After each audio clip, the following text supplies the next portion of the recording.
Next up, we have Meaghan LaSala. Meaghan is a student organizer at the University of Southern Maine, a founding member of Maine Students for Climate Justice, and a member of the Southern Maine Workers Center. Meaghan LaSala.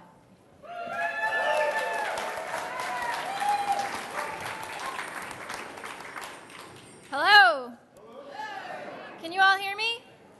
Okay. Before I begin, I want to take a moment to honor the ground on which we're gathered, the ancestral homeland of the Wabanaki people.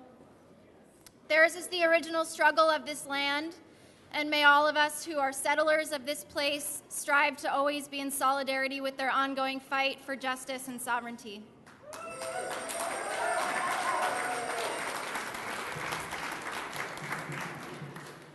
It lifts up my heart to see so many people come together in these halls, united under a vision of justice and human rights.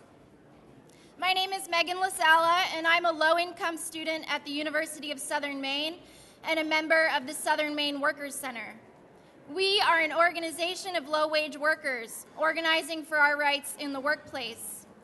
But we're also building a grassroots movement for the human right to health care, united under a vision of a state that exists to ensure all of our human rights are met. The Southern Maine Workers Center asked the organizers if we could speak today because we thought it was important to share that today our friends in Vermont are also gathered by the thousands outside of their state house in defense of their human rights. At the Southern Maine Workers Center, we've been deeply inspired by what folks in Vermont are doing. In 2008, through wide-reaching and deep grassroots organizing, our friends and partners at the Vermont Workers Center won a historic victory in the passage of Act 48, putting Vermont on the path to implement the first truly universal healthcare system in the country.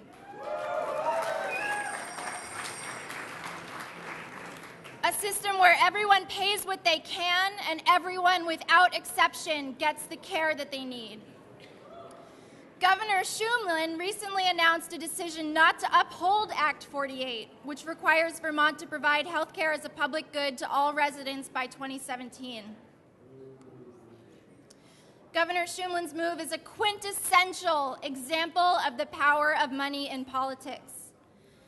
This is a man who ran his campaign on support of universal health care, riding on the coattails of one of the most powerful people's movements in recent Vermont history. Shumlin's 180-degree turn is a perfect reminder that getting the right politicians in power will never be enough. It is up to us to build our own power by getting organized, by building relationships, by being in solidarity with each other's struggles, by reaching beyond our comfort zones, by getting to know our neighbors, and by having real conversations about the values that matter most to us in life. The Vermont Workers Center has organized to push out the limits of what is politically possible and transform the way statewide organizing is done.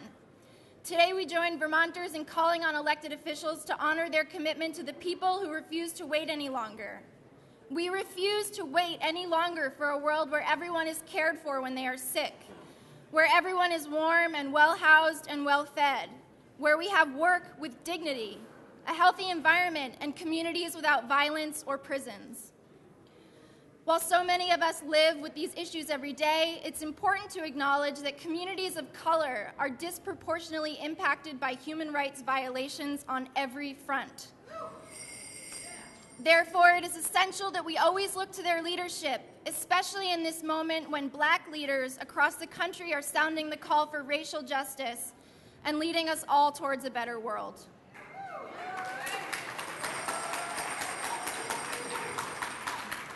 I look forward to getting organized with you all to build that better world starting today. Thank you.